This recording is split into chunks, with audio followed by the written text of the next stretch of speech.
తెలంగాణలో ప్రభుత్వ రంగ సంస్థ సింగరేణి 136వ ఆవిర్భావ దినోత్సవాలు ఘనంగా ప్రారంభమయ్యాయి. పెద్దపల్లి జిల్లా రామగుండం జవహర్లాల్ నెహ్రూ స్టేడియంలో ఈ ఉత్సవాలను జీఎం లలిత్ కుమార్ ప్రారంభించారు. సింగరేణిలో సాంకేతిక పరిజ్ఞానం, మైన్స్ రెస్క్యూ, అన్వేషణ, వృత్తి శిక్షణా కేంద్రం, పర్యావరణ, బొగ్గు నాణ్యత తదితర అంశాలకు చెందిన స్టాల్స్ను జీఎం సందర్శించారు. బొగ్గు ఉత్పత్తిలో దేశంలోని అన్ని సంస్థలకు సింగరేణి దిక్సూచిగా మారిందని జనరల్ మేనేజర్ లలిత్ కుమార్ తెలిపారు.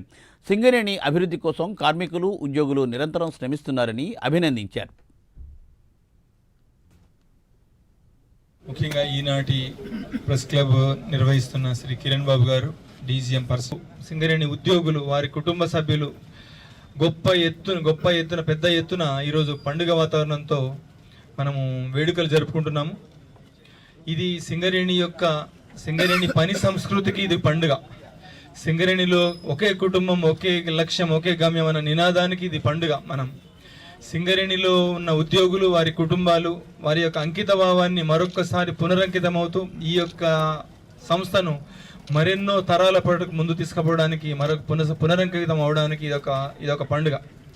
ఇందులో భాగంగా ఈరోజు సాయంత్రము వివిధ కార్యక్రమాలు ఏర్పాటు చేయడం జరిగింది. ఇట్లా మైన్స్ డిపార్ట్మెంట్లు వాటిని ప్రతిబింబించే విధంగా బావులలో ఎట్లా ఉంటుంది, ఏంటి, వాటినన్నింటినీ తెలియజేసేది. అట్లనే వివిధ డిపార్ట్మెంట్లు, ఎక్స్ప్లోరేషన్ డిపార్ట్మెంట్, వీటీసీ అయితేంది, వాటన్నిటి మోడల్స్, స్టాల్స్ ఏర్పాటు చేయడం. సాయంత్రము స్థానిక టీవీ కళాకారులతోని, మన సింగరేణి పిల్లలతోని, స్కూల్ పిల్లలతోని అన్ని రకాలైన